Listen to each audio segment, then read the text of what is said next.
Olá, alunos do curso de Teologia da Faculdade SCOM. Estamos na unidade 2 da disciplina a História e o Desenvolvimento da Teologia, e nesta unidade nós iremos falar sobre o desenvolvimento das doutrinas básicas da fé cristã.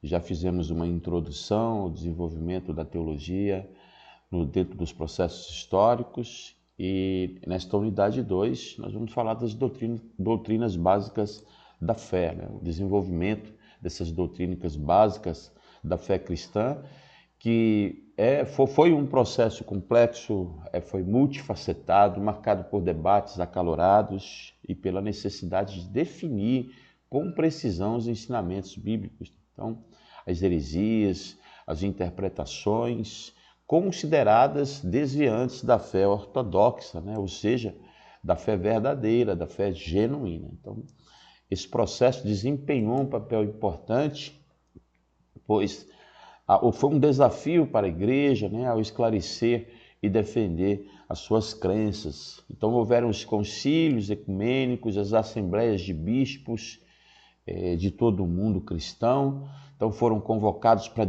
discutir e resolver essas questões, né? Estabelecendo aí dogmas que fundamentam a fé cristã até os dias de hoje.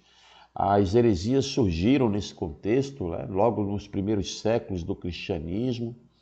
Isso refletiu diferentes interpretações das Escrituras, da natureza de Deus, da natureza de Jesus Cristo. Então, algumas das heresias que mais influenciaram, né, as mais influentes, incluem o docetismo, né? O que seria o docetismo? É a negação à realidade da encarnação de Cristo, né? Afirmando que a sua natureza era meramente humana e apenas aparente. Teve também o arianismo, né, que afirmava que Jesus era uma criatura de Deus, inferior ao Pai e não eterno como o Pai. Tínhamos o nestorianismo, né, que distinguia excessivamente a natureza humana e divina de Cristo, questionando a união hipostática, né, ou seja, a união das duas naturezas em uma só pessoa. O monofisismo afirmava que Cristo tinha apenas uma natureza, que era a divina, negando a sua natureza humana.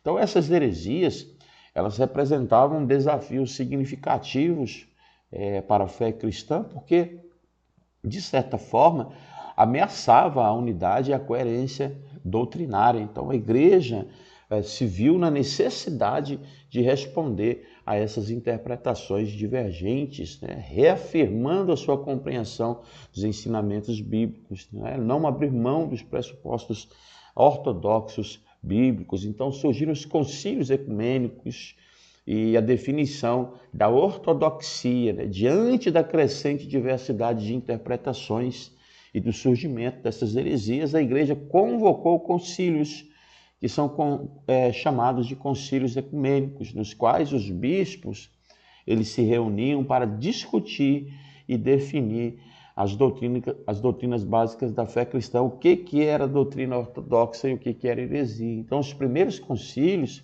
ecumênicos foram cruciais para a formulação dos dogmas que sustentam a fé cristã até o dia de hoje. Alguns desses concílios, por exemplo, o concílio de Nicéia, que ocorreu em 325 depois de Cristo, condenou esse arianismo, né? Afirmou a divindade de Jesus Cristo, estabelecendo o credo de Niceno, né? Que foi uma declaração fundamental da fé cristã. Tivemos o concílio de Constantinopla em 381 da era cristã. O concílio de Constantinopla refere-se a um dos concílios ecumênicos da igreja cristã que ocorreram na antiga cidade de Constantinopla, atual Istambul, na Turquia.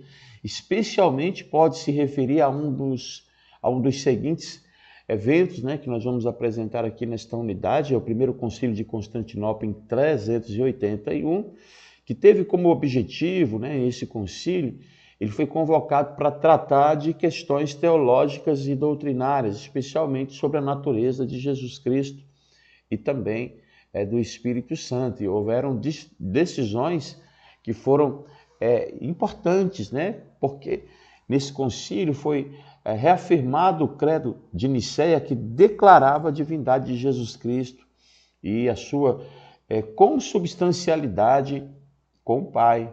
Então, expandiu o credo de Nicéia, adicionando declarações sobre o Espírito Santo, afirmando a sua divindade e também que era procedente do Pai. Condenou também o arianismo, né, e outras heresias que negavam a divindade de Cristo ou do Espírito Santo. Então, daí a importância desses concílios, né? Muito importante. Esse concílio mesmo, ele é considerado o segundo concílio ecumênico, né, pela maioria das tradições cristãs, e ele desempenhou um papel fundamental na formulação da Santíssima Trindade, da doutrina da Trindade. Outros concílios, também de Constantinopla, né, além do primeiro concílio, houveram outros eventos significativos que ocorreram em Constantinopla e também são referidos como concílios. O concílio de Constantinopla em 553, este concílio teve também conhecido como o segundo concílio de Constantinopla, né? E o quinto concílio ecumênico, tratou de questões cristológicas e condenou os 3 capítulos, né? Uma controvérsia sobre escritos de certos teólogos, né? De 3 teólogos, que nós vamos estar abordando a seguir. Os 3 capítulos foram uma controvérsia teológica ocorrida no século VI, no contexto do segundo concílio de Constantinopla, em 553. Qual é o contexto histórico dessa situação? Foi o monofisismo, né? O monofisismo foi uma heresia que afirmava que Cristo tinha uma única natureza divina, negando sua natureza humana, o que contradiz os escritos bíblicos, né? Que mesmo sendo Deus, não teve por usurpação ser igual a Deus e se esvaziou, se tornando em forma de homem. O nestorianismo, que foi uma heresia que enfatizava a distinção entre as naturezas humana e divina de Cristo, de tal forma que parecia haver 2 pessoas distintas na pessoa de Cristo. Então, o Concílio de Calcedônia, já em 451, afirmou essas 2 naturezas de Cristo sem confusão, sem alteração, sem divisão e muito menos sem separação. Onde houve a controvérsia? No Edito de Justiniano, né? O imperador Justiniano I, ele buscou reconciliar os monofisistas com a Igreja Ortodoxa. Então ele emitiu um edito, né, uma carta, condenando 3 teólogos nestorianos, que é o Teodoro de Mopsuestia, Teodoro de Ciro e Ibas de Edessa, conhecidos como os 3 capítulos. Então, nesse contexto, o Papa Vigílio e outros líderes ocidentais resistiram à condenação, temendo que isso comprometesse o Concílio de Calcedônia e abrisse, né, um precedente, um caminho para o monofisismo. Então, observa a importância, né, de se reunir, para se debater as doutrinas teológicas, né? O próprio Justiniano convocou um concílio de Constantinopla com a presença majoritária de bispos orientais, né? O concílio confirmou a condenação dos 3 capítulos, buscando um meio termo entre o nestorianismo e o monofisismo. O concílio reafirmou a doutrina calcedônia das 2 naturezas de Cristo, e isso gerou consequências. As consequências foram o cisma, né? A condenação dos 3 capítulos causou um cisma na Igreja Ocidental, né? Com algumas regiões se separando da comunhão com o Papa. A reconciliação, né? Que também, ao longo do tempo, a maioria das comunidades ocidentais, elas aceitaram, né, as decisões do concílio e restabeleceram, de certa forma, restabeleceram a unidade da igreja. Então, observa que, historicamente, a teologia evolui, a teologia ela vai tomando um significado bíblico, né? Aqueles que querem manter a fé ortodoxa, querem manter a interpretação ortodoxa das Escrituras, né? Então, sentam-se, fazem os concílios, debatem, resolvem, até chegar às conclusões, né, de que a Bíblia não pode ser interpretada de qualquer maneira. Então, a controvérsia dos 3 capítulos é importante por esclarecer a cristologia.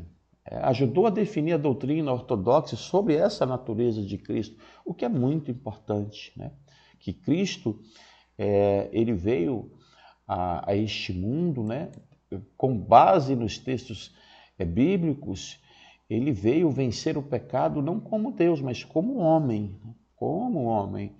Então, como homem, ele sentiu dor, ele sentiu sede, ele sentiu fome, ele se cansou, ele dormia, ele comia, ele tinha todas as necessidades fisiológicas que qualquer ser humano tem. Então, negar isso é criar um conceito de heresia, né? Como tentaram fazer isso no início da era da igreja.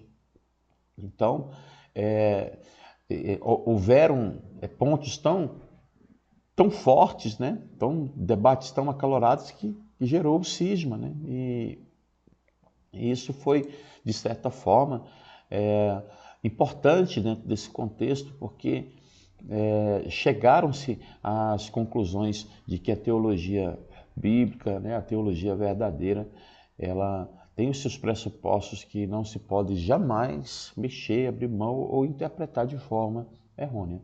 Então, nesta unidade, nós estamos dando continuidade, né, ao processo de conhecimento da história, desenvolvimento da teologia, para que nós possamos entender, né, como que a teologia chegou até os dias de hoje, né, mantendo-se fiel dentro dos seus contextos. Então, bons estudos e a gente se vê na próxima unidade. Até lá.